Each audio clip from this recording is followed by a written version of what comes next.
محترم ناظرین، کیا کبھی آپ نے اس چیز کے بارے میں سوچا اور غور کیا کہ جب کوئی انتقال کر جاتا ہے تو اس کے انگوٹھے کو کیوں باندھ دیا جاتا ہے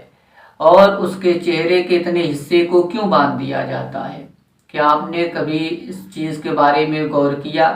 کہ اس کو باندھنے سے کیا فائدہ ہوگا اور نہ باندھنے سے کیا نقصان ہوگا؟ آج کی اپنی اس ویڈیو میں میں آپ کو اسی کے بارے میں بتاؤں گا۔ سب سے پہلے میں آپ کو یہ بتا دوں کہ اللہ تبارک و تعالیٰ نے قرآن مقدس میں ارشاد فرمایا، ہر نفس کو موت کا مزہ چکھنا ہے، یعنی ہر جاندار چیز کو موت کا مزہ چکھنا ہے۔ اور آپ نے دیکھا بھی کہ آئے دن کوئی نہ کوئی دنیا چھوڑ کر جا رہا ہے۔ محترم ناظرین، روح جب نکلتی ہے تو کس قدر تکلیف ہوتی ہے، کس قدر درد ہوتا ہے، یہ اسی کو خبر ہوتی ہے جس کی روح نکلتی ہے۔ کیونکہ بیان کرنا یہ تو بڑا آسان ہے، مگر کتنا مشکل وقت وہ ہوتا ہے جب روح نکلتی ہے، کتنی درد ہوتی ہے، کتنی تکلیف ہوتی ہے، یہ اسے ہی خبر ہوتی ہے کہ اس کی بے چینی بے قراری کتنی بڑھ جاتی ہے اور کس قدر وہ تڑپ جاتا ہے بندہ جس کی روح نکلتی ہے۔ تو بہت ہی مشکل سے روح نکلتی ہے۔ اگر کوئی مومن ہوتا ہے، متقی پرہیزگار ہوتا ہے تو بڑے آرام سے اس کی روح نکلتی ہے،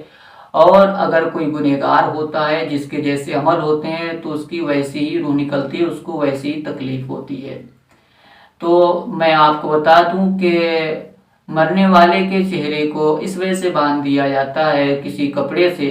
یعنی یہاں سے لے کے اتنے حصے کو، تاکہ منہ کھلا نہ رہ جائے،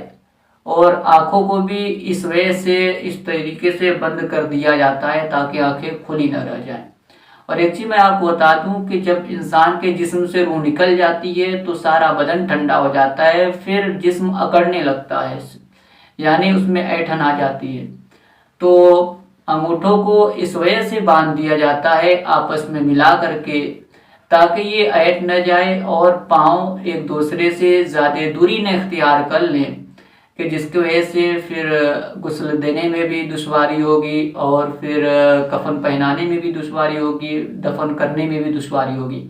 تو اس وجہ سے باندھ دیا جاتا ہے تاکہ دونوں پاؤں آپس میں ملے رہے، انسان کا جسم جو ہے کہ ایٹ نہ پائے، وہ سیدھا ہی رہے، تاکہ غسل بھی دینے میں آسانی رہے اور پھر کفن بھی پہنانے میں آسانی رہے اور